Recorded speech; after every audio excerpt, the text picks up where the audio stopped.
No, no es cierto. Gloria a Dios porque me permite pues estar aquí. Hoy me toca compartir la palabra y le agradezco infinitamente al Señor porque es un privilegio hacerlo, una gran responsabilidad.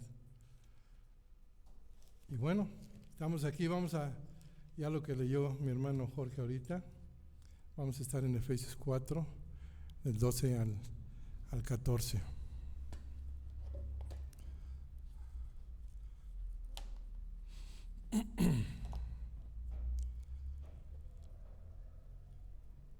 Ahorita estaba pensando en que un día especial para todos los mexicanos, ¿no es cierto? Día 15 de septiembre. Y dije, bueno, ¿qué es lo que celebramos? Dije, bueno, Miguel Hidalgo, José María Morelos y Pavón, 1810. ¿Y qué sucedió en ese año? ¿Qué es lo que pasó, no? Pues nos liberamos de los españoles, ¿verdad? Del yugo de los españoles. Se promovió, se hizo y se proclamó la independencia ese día. Y bien por los mexicanos porque ya fuimos independientes de los españoles. Pero trayendo eso al terreno cristiano y demás, pues una independencia no es buena, ¿verdad? Más bien debe ser dependencia en el Señor. Y es lo que vamos a ver el día de hoy, una dependencia en el Señor. Amén de la independencia del pueblo mexicano. Pues vamos a ver la dependencia hoy en el Señor. Y vamos a inclinar nuestros rostros y pedirle al Señor dirección, que nos guíe y que nos ayude. Santo Padre, cuántas gracias te damos porque eres bueno, eres fiel. Tu misericordia no podemos medirla, Señor. Nos guardas, nos cuidas, nos das conforme a tú quieres, Padre. Y alabamos tu nombre por eso, Señor. Dios, en este tiempo quiero poner todo bajo tu consideración, Señor. Que Dios nos ayude a lo que escuchemos sea una realidad en nuestras vidas, Padre. Es un tema muy bonito, un tema que todos debemos estar cargando en el buen sentido todos los días, llevándolo con nosotros, Padre. Ayúdanos a esto, Señor, que salgamos de aquí fortalecidos, edificados y con el firme propósito, Señor, de que en el día a día vivamos lo que escuchamos en la iglesia los domingos, Padre Santo. Te pido y te agradezco en Cristo. Amén.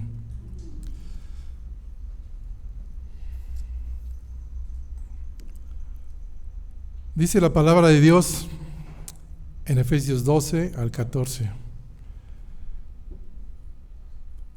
Quisiera jalar tantito el contexto que nos hizo el hermano Mauro la semana pasada, en donde él leyó parte de la Escritura y que dijo en el versículo 11: y él mismo constituyó a unos apóstoles, a otros profetas, a otros evangelistas, a otros pastores y maestros. Y todo esto que nos mencionó tenía una finalidad, tenía un propósito, que es lo que vamos a ver ahorita.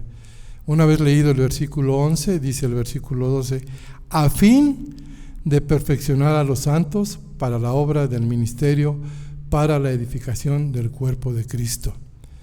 Podemos apreciar aquí tres palabras fundamentales. Número 1, perfeccionar. ¿A quiénes? A ti y a mí. ¿Para qué? Para la obra del ministerio. ¿Y para qué más? Para la edificación del cuerpo de Cristo. Versículo 13: hasta que todos lleguemos a la unidad de la fe y el conocimiento del Hijo de Dios, a un varón perfecto, a la medida de la estatura de la plenitud de Cristo. Bien, vimos en el versículo 12, a fin de, y en el versículo 13 nos pone un límite, o hasta cuándo. Dice, ¿hasta cuándo? Hasta que todos lleguemos a la unidad de la fe y el conocimiento del Hijo de Dios. Entonces va a ser una carrera sin fin, una carrera sin detenernos, una carrera de todo tiempo. Versículo 14: para que ya no seamos niños fluctuantes, llevados por doquiera de todo viento de doctrina, por estratagema de hombres que para engañar emplean con astucia las artimañas del error. Y además de que nos dice 12 y 13 lo que va a pasar, hasta cuándo y con qué finalidad, pues también nos da aquí un foco amarillo diciendo, para protegerlos, para cuidarlos de que no caigan en cosas que no son sanas. Bien, en esta porción veremos el plan de Dios mediante el cual Cristo produce el crecimiento de la iglesia.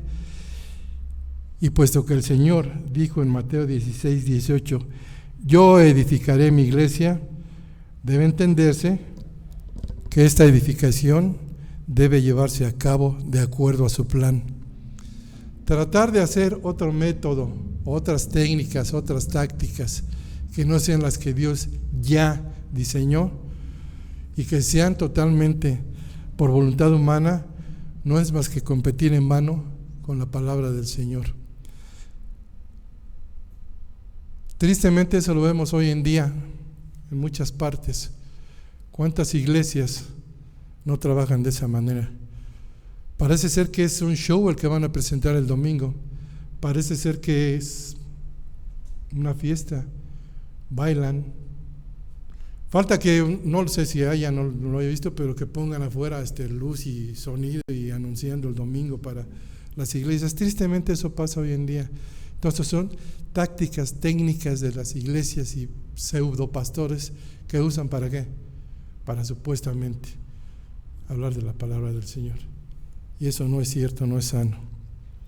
Ahora, los dones espirituales de Dios para su iglesia incluyen tanto la dotación individual de cada uno de nosotros como creyentes, como su entrega de hombres equipados llamados apóstoles, profetas, quienes fueron dados estrictamente para tiempos del Nuevo Testamento y fueron seguidos por los hombres que se denominan evangelistas, pastores, maestros, quienes son dados para el ministerio continuo de la iglesia, como nos dice en Efesios 4:11.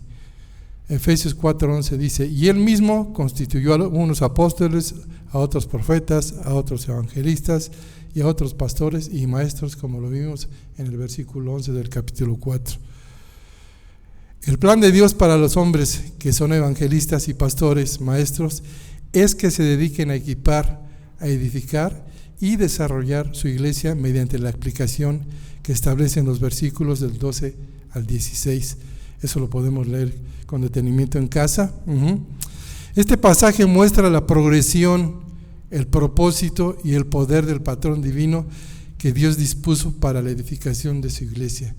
El Señor en su infinita sabiduría formó un patrón, hizo un patrón, ¿para qué? Para la edificación de su iglesia. Vamos a hablar de esta progresión del patrón de Dios e iniciamos con lo que dice el versículo 12, perfeccionamiento, la palabra perfeccionamiento, a fin de perfeccionar a los santos para la obra del ministerio, para la edificación del cuerpo de Cristo. La primera tarea dentro del designio de Dios es que los evangelistas, pastores, maestros equipen de manera apropiada a los santos para su perfeccionamiento. Santos es un título que se aplica a todos los santos, a todos los que han sido apartados por Dios para salvación. O sea, tú y yo somos llamados santos. Posicionalmente somos santos ante el Señor. Y esto lo vemos en 1 Corintios 1:2, si lo quieren ver en casa. La obra del evangelista consiste en hacer que hombres y mujeres entiendan el evangelio de salvación, guiarles para que conozcan a Jesucristo como Señor y Salvador, para que de esa manera se conviertan en hijos dentro de su familia espiritual y en un ciudadano de su reino divino. Sí, vamos hasta ahí. Ese es uno de los propósitos y una de las tareas que hay. La palabra perfeccionar, que viene del griego catartismos, hace referencia a restaurar algo, a componer algo, a arreglar algo. O sea, esto se usaba para guiar a los que estaban en pecado a la obediencia en el Señor. Esta palabra se usaba con frecuencia como un término médico para el acomodo de los huesos. Ahora que estaba haciendo esto me acordé de lo de mi rodilla, que sigo con el problema. Dije, bueno, pues ahorita es propicio decir tengo un catartismo. Y es eso que ando mal de la rodilla y no puedo componerme, pero el Señor sabe. Esta palabra se usaba con frecuencia como un término médico para el acomodo de los huesos. En 2 de Corintios 13:11, Pablo dice a los corintios: por lo demás, hermanos, tened gozo, perfeccionaos, consolaos, sed de un mismo sentir y vivid en paz, y el Dios de paz y de amor estará con vosotros. El tema de perfeccionamiento no es solamente individual, no está implícito solamente en una persona en estos textos, sino que también en el aspecto colectivo expresado en 1 de Corintios 1:10, en donde dice Pablo: os ruego pues, hermanos, por el nombre de nuestro Señor Jesucristo, que habléis todos una misma cosa y que no haya entre vosotros divisiones, sino que estéis, ¿qué? Perfectamente unidos en una misma mente y en un mismo parecer. Ese es uno de los propósitos, que tú y yo estemos perfectamente unidos y estemos siempre en un mismo parecer. Ese es uno de los propósitos. Desgraciadamente, a veces no sucede así. Hay discrepancias, pero el Señor se encarga de componerlo.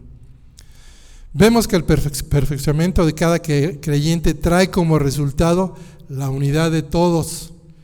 El servicio espiritual es requerido a todo cristiano, absolutamente a todo cristiano, y no solo a los líderes de la iglesia.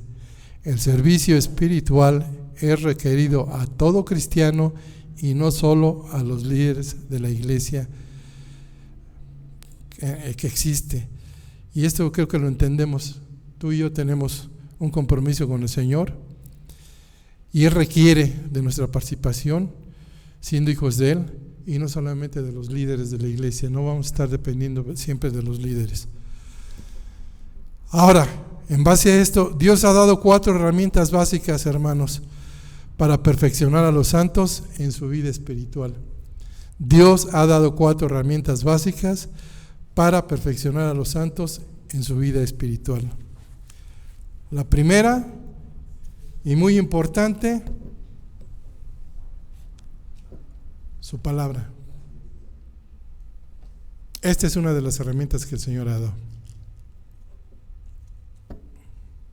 La segunda, la oración. La tercera, la prueba. Y la cuarta, el sufrimiento. La palabra Biblia en 2 de Timoteo 3:16 y 17, Biblia en griego es literalmente, quiere decir los libros.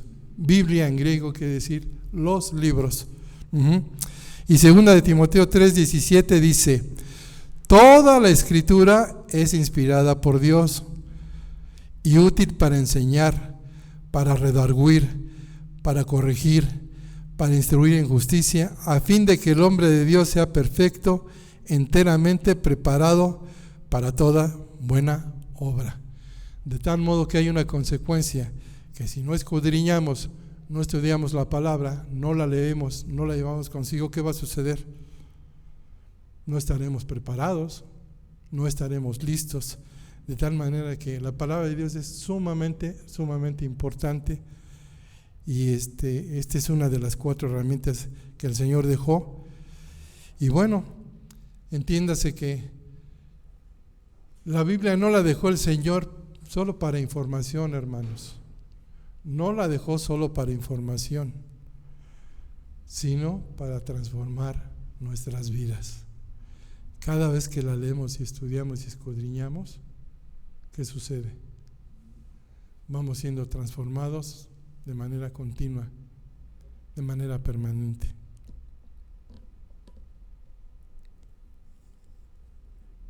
El primer propósito del pastor maestro es alimentarse a sí mismo, alimentar a la iglesia y dirigirles para que se alimenten a sí mismos con la palabra de Dios, como lo vimos ahorita. Entonces queda, creo, completamente claro que tenemos los elementos para crecer, para seguir al Señor de manera correcta. Cuando leemos este versículo de 2 de Timoteo 3, 16, 17, tenemos todos los elementos. ¿Por qué? Porque es inspirada por Dios.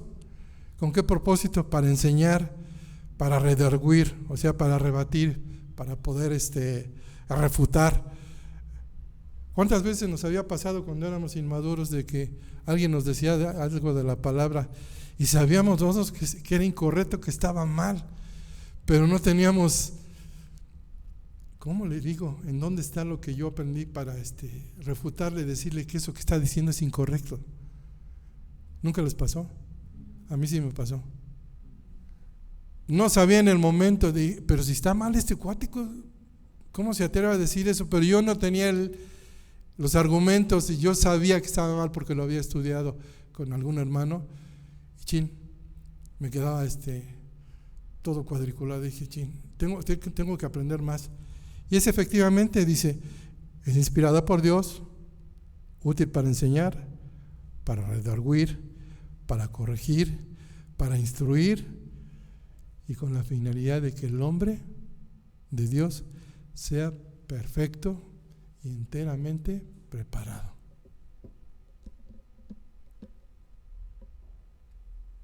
Así como los matemáticos se preparan, como los ingenieros, como todos ellos, pues tienen que estudiar para conocer, para saber, para poder aportar. El caso es el mismo para con nosotros. La segunda herramienta es la oración. Una segunda herramienta para perfeccionar es la oración. El estar en oración constante es fundamental, es necesario en la progresión del patrón de Dios. Debemos ver que el mismo Señor Jesucristo lo hacía de forma constante. Era una forma, día tras día, el Señor, ¿qué hacía?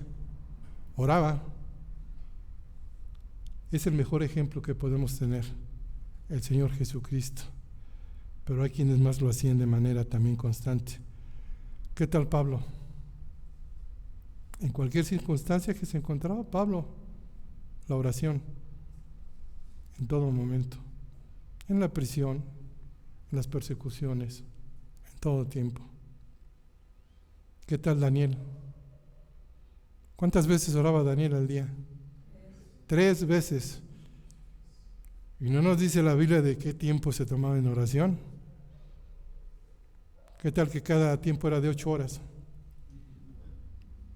Imaginen, no nos dice, pero Daniel 3 veces al día oraba. El rey David, Moisés, cuando el pueblo cuando el Señor sacó a su pueblo de Egipto, ¿cuánto anduvieron en el desierto? Tiro por viaje Moisés oraba por el pueblo de Israel porque eran necios, y una tras otra, y no se cansaba Moisés de orar por ellos. Tenemos ese otro ejemplo. Pero también había mujeres que oraban. Hermanas, no crean que no me acordé de ustedes. ¿Qué tal Débora? ¿Qué tal Ana? ¿Qué tal Ruth? ¿Qué tal Esther? Mujeres de oración también. Era una constante en su vida. Tenían la oración como parte fundamental en sus vidas. Esta práctica en nuestras vidas nos ayuda a edificarnos y a mantener una constante comunicación con el Señor. Pero cuidado, no vayamos a orar como el fariseo y que está con el publicano. ¿Cómo oraba el fariseo? No, Señor, yo te doy gracias porque no soy como Vicente, ¿no? Gracias porque no soy como los otros. Gracias porque yo esto, gracias porque yo lo otro. ¿Y qué dijo el publicano? Señor, sé propicio a mí. No vayamos a caer en eso, en esas jactancias, ¿no? Gracias, Señor, porque, hombre. Y esto lo podemos ver en Lucas 18, 10 al 14. Si gustan verlo en casa, bien. Ahora, esta parte de la oración es bien importante, porque hermanos, al orar, hablamos con Dios, y al leer la Biblia, Él nos habla a nosotros. La oración no es para cambiar los planes de Dios, sino para confiar y descansar en su santa y soberana voluntad. Si dejamos todo en las manos de Dios mediante la oración, veremos la mano de Dios en todo. Ahora, la oración no requiere de la lengua, más bien la oración requiere del corazón. El Señor conoce con 4 o 10 palabras que le digamos, conoce nuestro corazón. Y si le decimos 50, 60 palabras, a lo mejor perdemos el objetivo de la oración. La oración requiere más del corazón que de la lengua. Bien, ya vimos dos herramientas. La primera, que era la palabra del Señor, la Biblia. La segunda, la oración.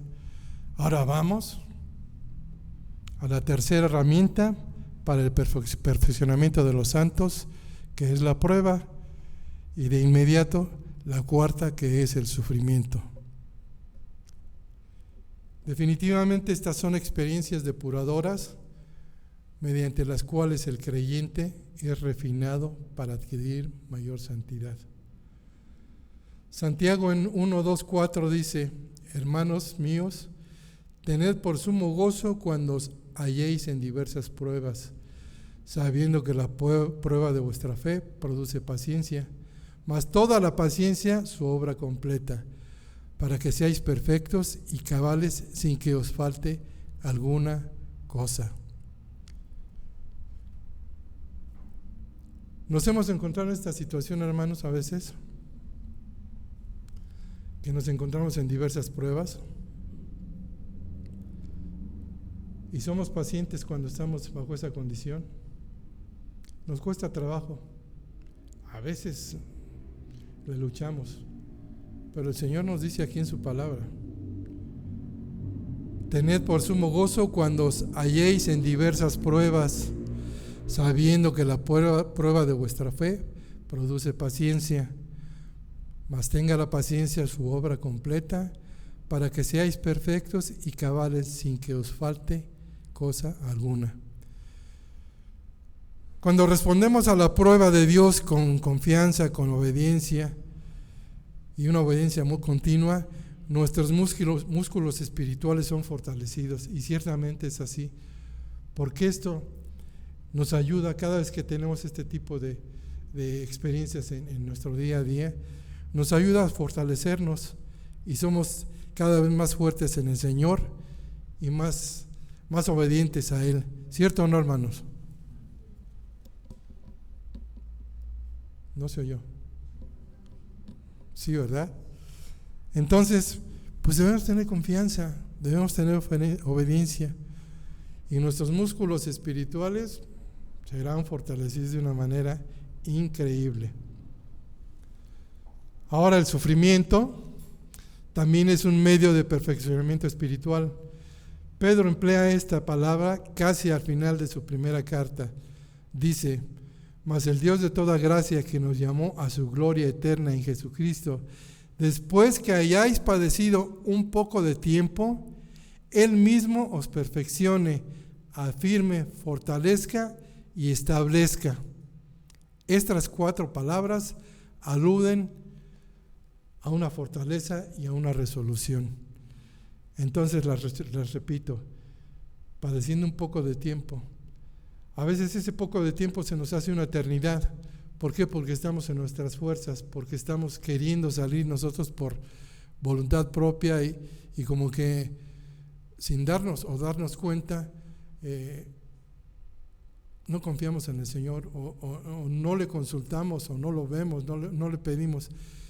Pero así dice en la carta de Pedro, les dije la cita, es Primera de Pedro 5, 10 a 11. Primera de Pedro 5, 10 a 11 dice eso. Gloria a Dios por cada prueba, Gloria a Dios por cada sufrimiento. ¿Qué pasa cuando tenemos todo este tipo de pruebas y sufrimientos y demás? Vi un comentario que me llamó la atención, dice: la planta más podada por el jardinero es la que en su tiempo da los capullos más bellos, da los frutos más abundantes, y así es. Entonces, de alguna manera, mientras más seamos podados, hermanos, en el buen sentido, vamos a dar mejores frutos, vamos a ser mejores cristianos, vamos a ser mejores hijos del Señor.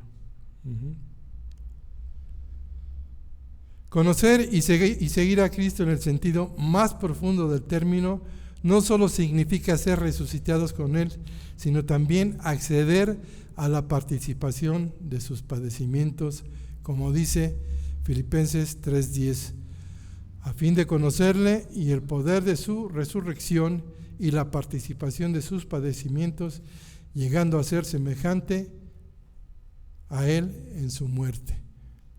Cuando pasa esto, somos semejantes a Él.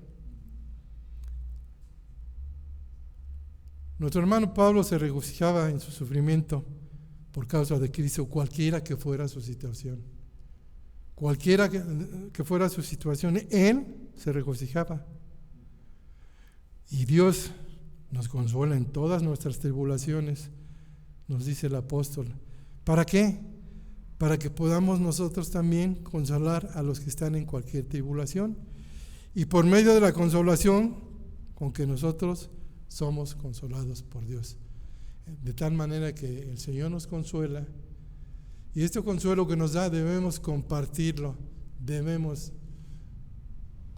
con la hermana, con el hermano, en todo tiempo. Aprendemos a consolar también. ¿Se han dado cuenta que cuando el mundo consuela, no quiero decir que sea una generalidad, pero cuando el mundo consuela a algún enfermo, y me ha tocado ver enfermos que están graves, y una vez me tocó verlo, pero ¿cuál es el consuelo que dan? Échale ganas. El amigo estaba moribundo en la cama y le dice: échale ganas. Eso no es un consolar, eso no es un ayudar. ¿Eso en qué ayuda? Échale ganas. Gracias, amigo. A ver cuándo vienes otra vez, ¿no? Bien.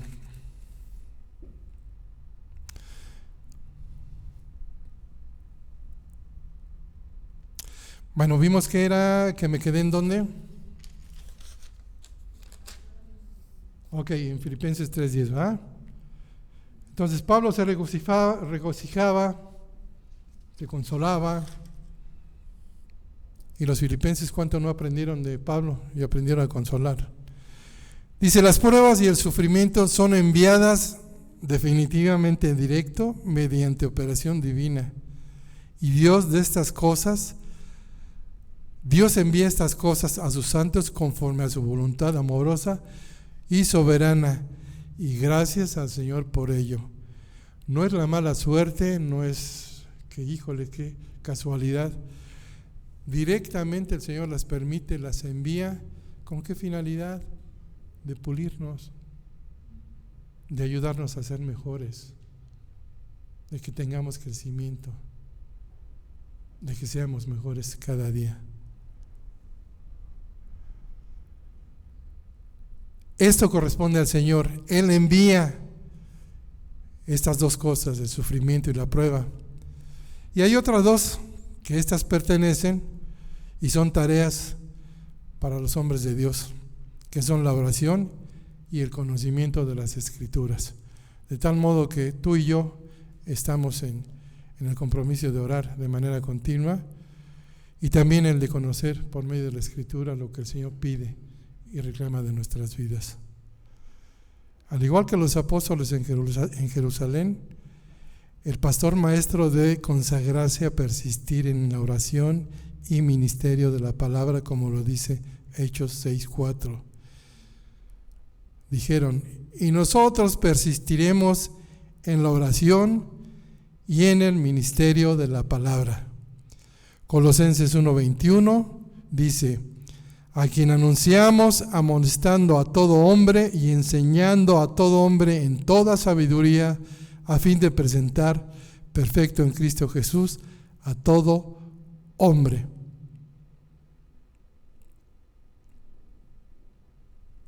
Eran constantes los apóstoles. No había medio tiempo. Era un constante todos los días, en todo tiempo, persistentes, y decían: y nosotros persistiremos en la oración y en el ministerio de la palabra. Pablo menciona aquí como ejemplo a un hermano llamado Epafras en Colosenses 4:2, que dice: os saluda Epafras, el cual es uno de vosotros, siervo de Cristo, siempre rogando encarecidamente por vosotros en sus oraciones, para que estéis firmes, perfectos y completos en todo lo que Dios quiere. Oramos por alguno de nuestros hermanos en la semana. Ora alguno de nuestros hermanos por alguno de nosotros. Solo Dios y el hermano lo sabe. Pero esto debe ser necesario en la vida de todos nosotros, orar unos por otros, pedir unos por otros. Bueno, es que, oye, pues ¿cómo voy a orar si no sé las necesidades del hermano? Pues tú no las sabes, pero el Señor sí las sabe. Señor, no sé qué necesita el hermano, pero te pido porque tú suplas lo que él requiere en este momento. El pastor maestro, dedicado en su buen ministerio de Jesucristo, nutrido por la palabra de la fe y de la buena doctrina, que ha seguido y como consecuencia enseña, lee en público y exhorta a los demás a obedecer, es grandemente bendecido por el Señor. Segunda de Timoteo 4:2. ¿Qué le dice Pablo a Timoteo? Que prediques la palabra, que instes, o sea, que la repitas, que insistas a tiempo y fuera de tiempo. Redarguye, o sea, debate, objeta, reprende, exhorta con toda paciencia y doctrina. Ejercitemos la paciencia, hermanos, es parte fundamental.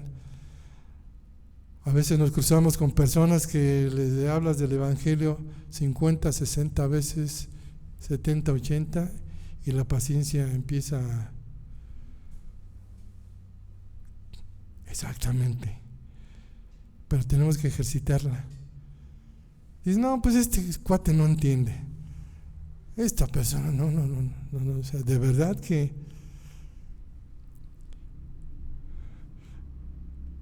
debemos ser pacientes.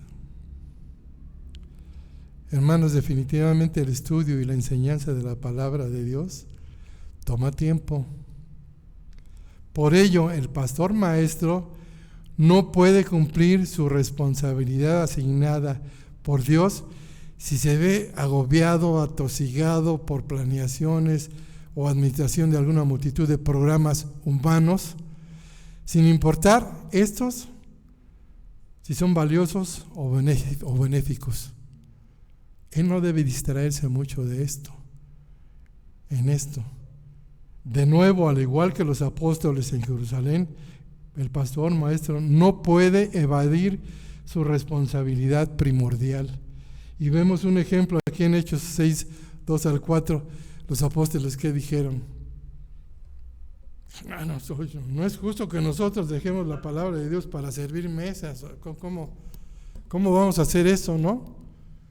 No es justo, pues vas a estar sirviendo mesas. No, yo tengo que estar en la palabra del Señor.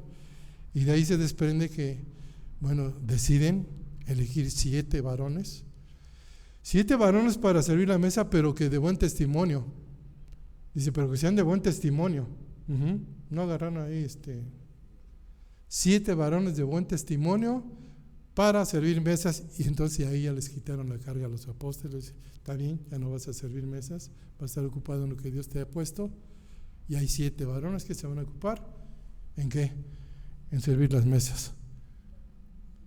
Bueno, que a veces hay quienes abusan, ¿verdad? A lo mejor el pastor puede quedarse sentado. Ahí dice que yo sentadito y que todo el mundo sirve y yo no me muevo de aquí. A veces es necesario movernos, ¿verdad? ¿O no? ¿Sí o no? Claro que sí. Bien, una vez que los apóstoles ya se pusieron bravos y dijeron, oye, no, pues ¿cómo? Ahora, el crecimiento espiritual no involucra siempre el aprendizaje de algo nuevo. Ojo, el crecimiento espiritual no involucra siempre el aprendizaje de algo nuevo. Nuestro crecimiento más importante se relaciona con la verdad que ya hemos escuchado, que ya hemos aprendido, que ya la hemos visto una y otra vez, pero que esta debe ser aplicada en nuestra vida y que luego lo hemos olvidado.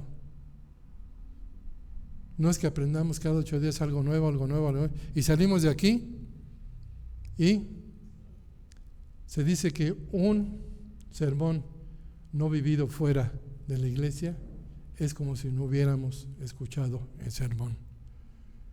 Debemos salir con una enseñanza, con un propósito de vivir lo que hemos aprendido. Pedro escribió, y necesita que nos estén recordando además: por esto yo no dejaré de recordaros siempre estas cosas, aunque vosotros las sepáis y estéis confirmados en la verdad presente, pues tengo por justo, en tanto que estoy en este cuerpo, el despertaros con amonestación. También yo procuraré con diligencia que después de mi partida vosotros podáis en todo momento tener memoria de estas cosas. La verdad, hermanos, es que siempre requerimos de repetición. Y la verdad es que aún como creyentes olvidamos con mucha facilidad. Si estoy diciendo mentiras, discúlpenme, pero olvidamos con mucha facilidad. Yo más que ustedes. Segunda de Tesalonicenses 2:5 dice, Pablo les dice a los tesalonicenses, oigan, ¿no os acordáis que cuando yo estaba todavía con vosotros os decía esto? O sea, yo ya se los decía, ya se los había mencionado. ¿No se acuerdan? La batalla con nuestra carne, hermanos, con nuestra carne que no es redimida, hace necesario que siempre nos sea recordada la verdad divina en todo tiempo. La batalla con nuestra carne no redimida hace necesario que siempre nos sea recordada la verdad divina.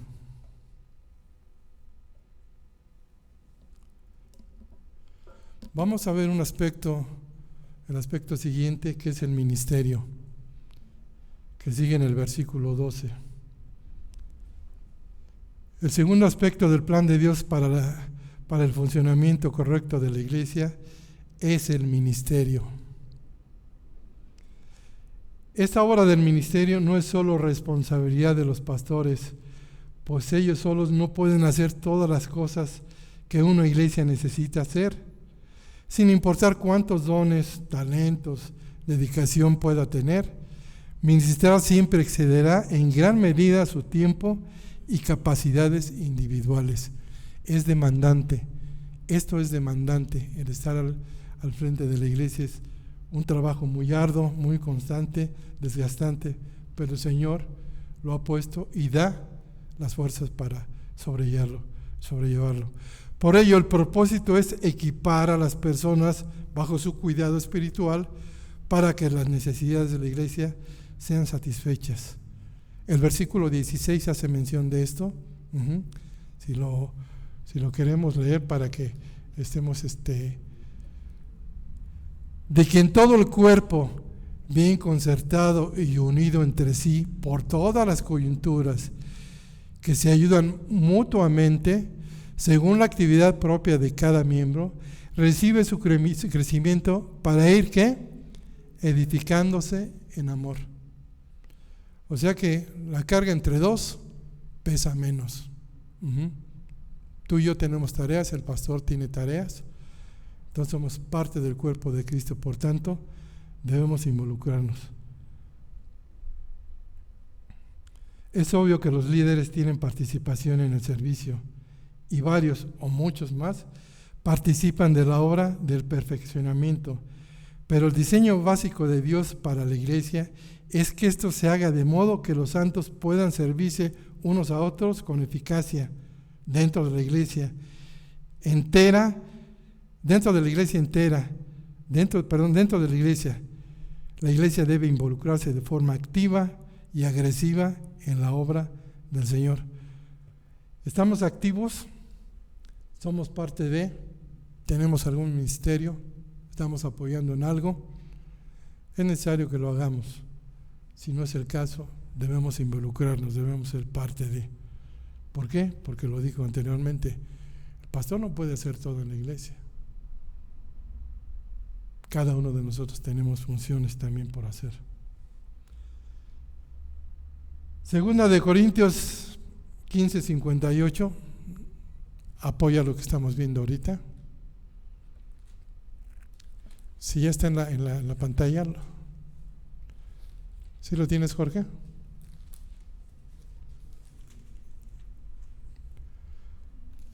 Si no, ya estoy llegando casi.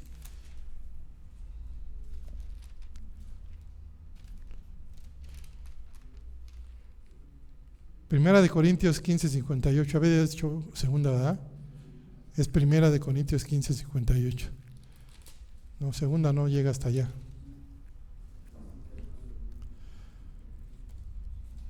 ¿Ya está en la pantalla? Bueno, ¿qué pasa aquí? Están pegadas las hojas. Denme tantito, un minutito.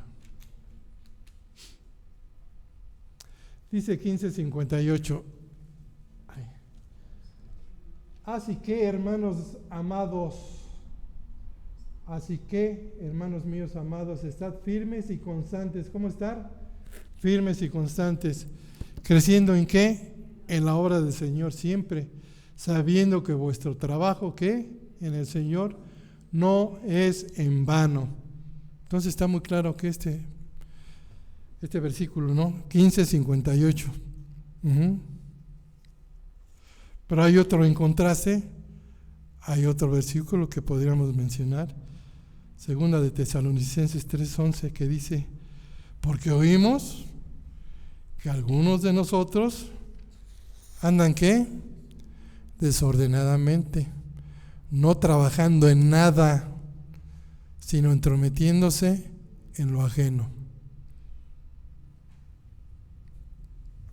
¿Y si existe esto, verdad, hermanos? En el Faro no, en otras iglesias sí, seguramente. En el grupo de los santos que han sido perfeccionados y equipados, Dios levanta ancianos, diáconos, maestros y todos los demás tipos de obreros necesarios para que la iglesia sea fiel y productiva. El ministerio espiritual es la obra de todo cristiano, de todo santo de Dios. El ministerio espiritual es la obra de todo cristiano, de todo santo de Dios.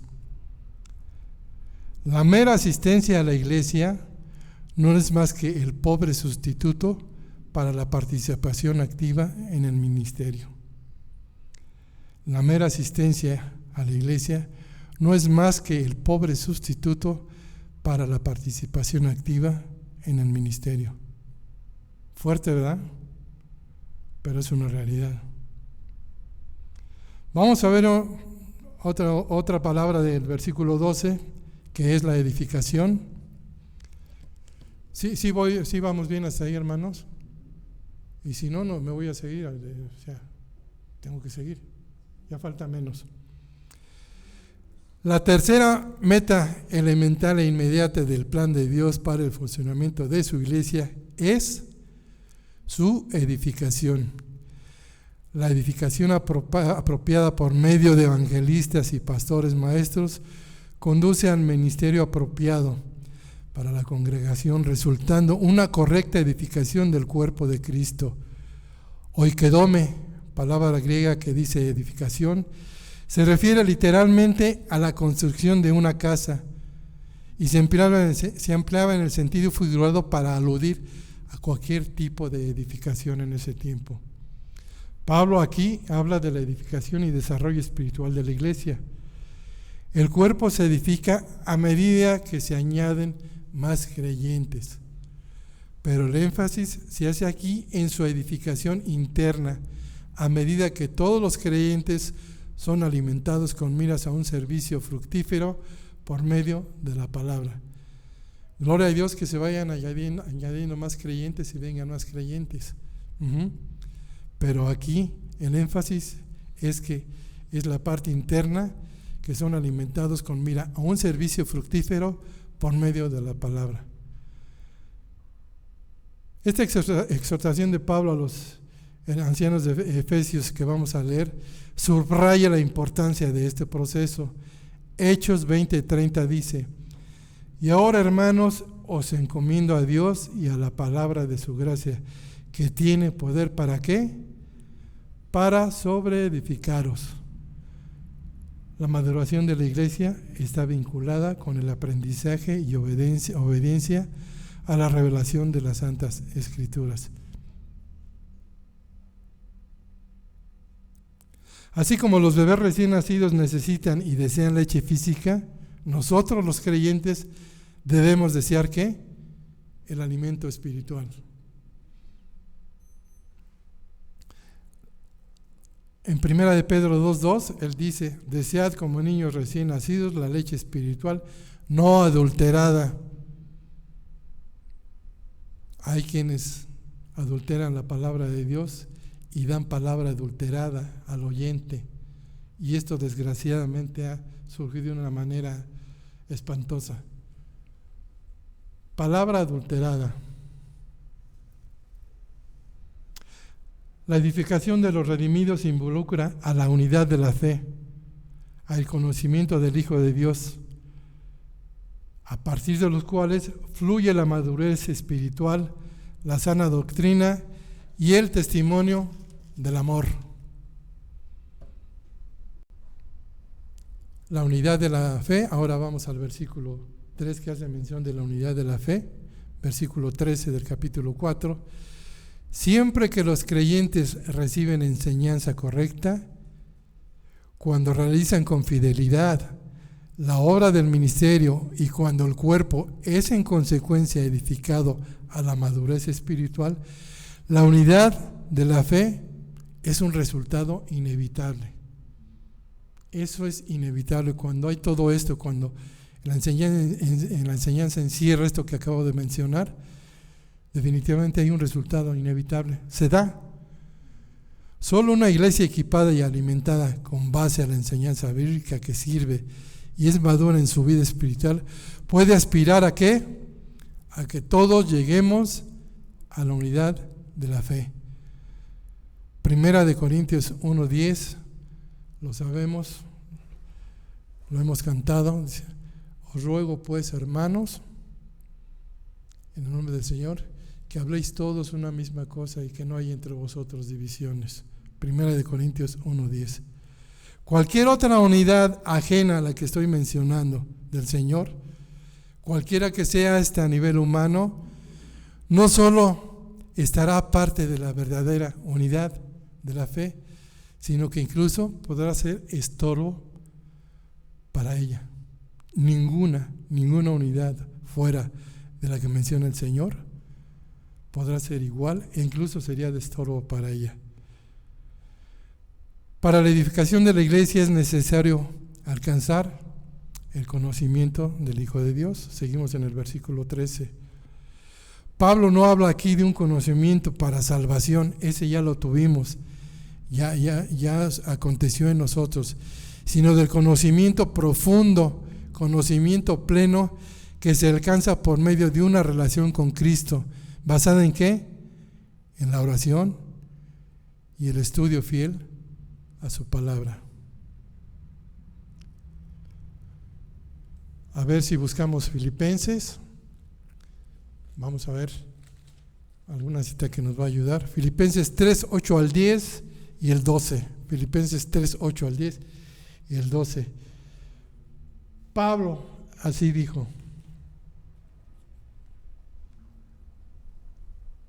y ciertamente aún estimo todas las cosas como pérdida por la excelencia del conocimiento de Cristo Jesús, mi Señor, por amor del cual lo he perdido todo y lo tengo por basura para ganar a Cristo y ser hallado en Él, no teniendo mi propia justicia, que es por la ley, sino la que es por la fe de Cristo, la justicia que es de Dios por la fe, a fin de conocerle y el poder de su resurrección y la participación de sus padecimientos, llegando a ser semejante a Él en su muerte.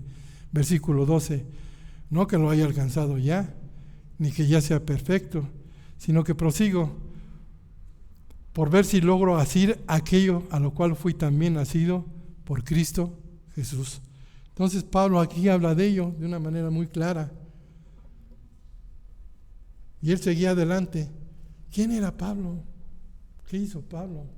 Todo lo que hizo Pablo, y aún manifiesta esto de su persona, no que lo haya alcanzado ya. Cuando yo leí esto dije: híjole, Señor, entonces ¿dónde me encuentro yo? ¿Yo dónde estoy?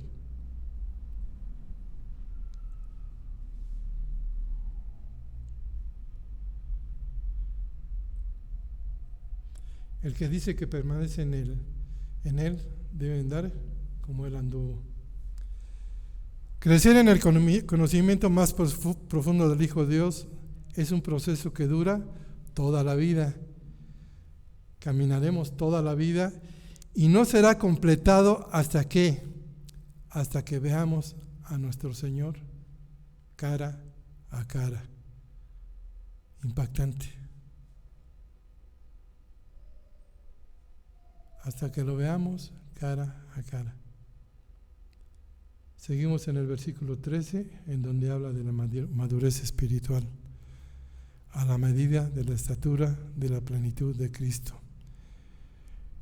El gran deseo de Dios para su iglesia es que todo creyente, sin excepción, llegue a ser semejante a su Hijo, como dice Romanos 8:29, porque a los que antes conoció, también los predestinó, para que fuesen hechos conforme a la imagen de su Hijo, para que Él sea primogénito entre muchos hermanos.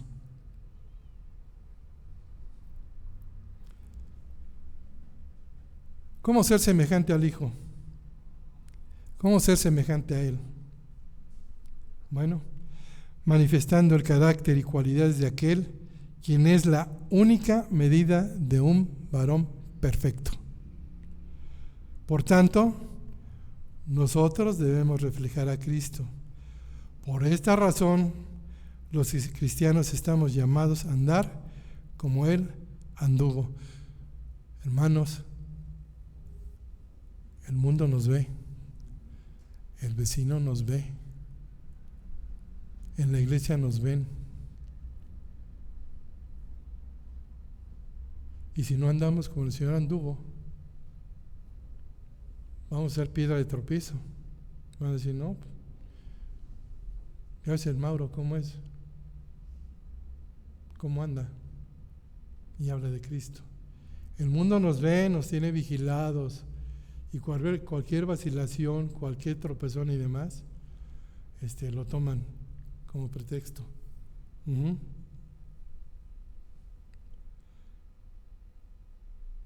Por eso dice, como dije en 1 de Juan 2:6, el que dice que permanece en Él debe andar como Él anduvo. Y si no andamos como Él anduvo, mejor no digamos nada, porque no nos van a creer, no nos van a hacer caso. Es obvio que los creyentes, todos los cuales tienen carne no redimida, no pueden alcanzar la forma plena y perfecta en esta vida. No la podemos alcanzar. O sea, la medida de la estatura de la plenitud de Cristo no la podemos alcanzar. ¿Por qué? porque nuestra carne no está redimida. Pero sí podemos alcanzar un grado de madurez que glorifique al Señor y nos ayude a ser mejores día con día. Versículo 14 habla de la doctrina sana.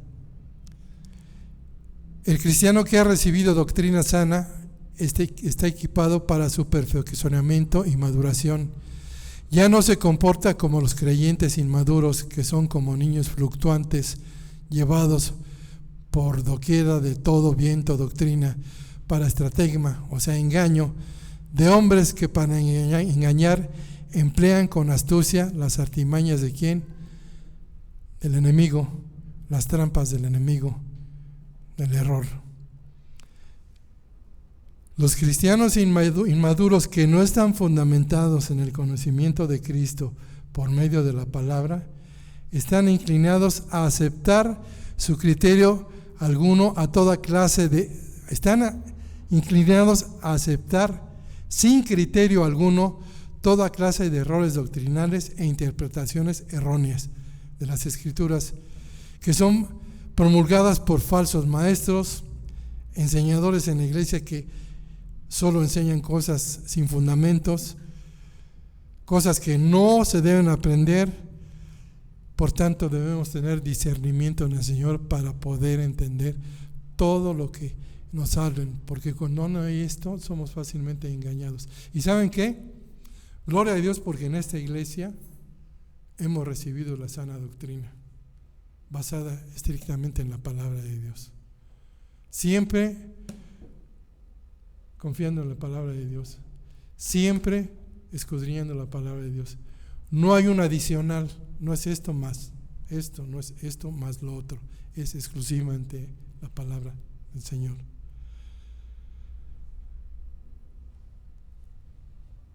Romanos 16, 17 al 18 dice: mas os ruego, hermanos, que os fijéis en los que causan divisiones y tropiezos en contra de la doctrina que vosotros habéis aprendido.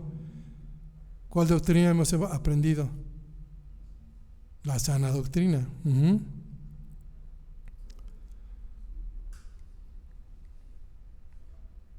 Y que os apartéis de ellos, porque tales personas no sirven a nuestro Señor Jesucristo, sino a sus propios vientres, y con suaves palabras y lisonjas engañan los corazones de los ingenuos.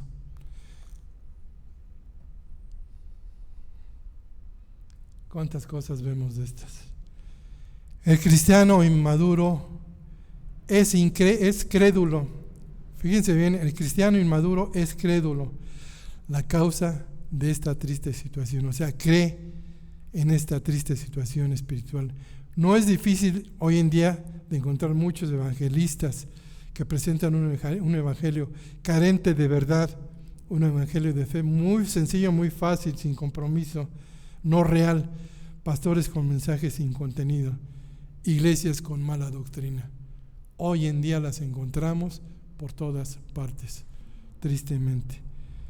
Es trágico, hermanos, cuando los niños de la iglesia, y no los niños que están allá arriba, los niños que son los creyentes inmaduros, a eso hace referencia Pablo aquí, en su vida espiritual se caracterizan por cambiar sus puntos de vista conforme a todo viento de doctrina, y que de continuo caen presa de engaños de los hombres, de la astucia del enemigo Satanás, que introduce sus artimañas del error en las congregaciones. Es triste ver esto, hermanos. Y bien, pues hemos visto partes muy importantes, muy fundamentales, creo que muy claras, como Pablo las dice aquí: la Biblia, la oración. Vamos a sufrir, vamos a tener pruebas, eso que ni qué, pero es una manera de pulirnos, de irnos haciendo más fuertes en el Señor. Así como el oro es refinado, nosotros también vamos a pasar por ese proceso. Por último, con esto concluyo, hermanos, les digo y les comento: el error de las personas es que piensan que la iglesia es un lugar de gente perfecta y santa, cuando en realidad es en la congregación de gente imperfecta, que se está perfeccionando por medio de la palabra, la oración y la fe. Somos personas que fallamos y necesitamos continuamente, ¿qué? De la gracia, misericordia y perdón de Dios. Estamos en proceso. No somos perfectos. La gente luego puede pensar que no, ahí hay gente perfecta y santa, ¿no? Somos imperfectos, nos estamos perfeccionando. Con todo lo que vimos ahora, estamos perfeccionándonos. Y seguimos la batalla, como dijera Pablo. Seguimos en el Señor y que Dios nos ayude a ser fuertes y a continuar adelante. Vamos a orar agradeciendo al Señor por este tiempo. Santo Padre, pues cuántas gracias porque tú dejas los elementos, las herramientas para que seamos mejores cada vez, Señor, para que crezcamos cada vez más, Señor. Ayúdanos, por favor, Señor, a que lo que escuchemos no lo olvidemos, no lo dejemos de lado, lo vivamos, Padre, porque si no es así, ¿qué sentido tiene? ¿Qué razón hay? Debemos imitarte, Padre Santo. Debemos ser como tú. Ese es el objetivo, ese es el propósito que tú quieres para con nuestras vidas, Padre Santo. Gracias por este tiempo. Alabado sea tu nombre por siempre, Señor. Y gracias por todo, Señor. En Cristo Jesús. Amén.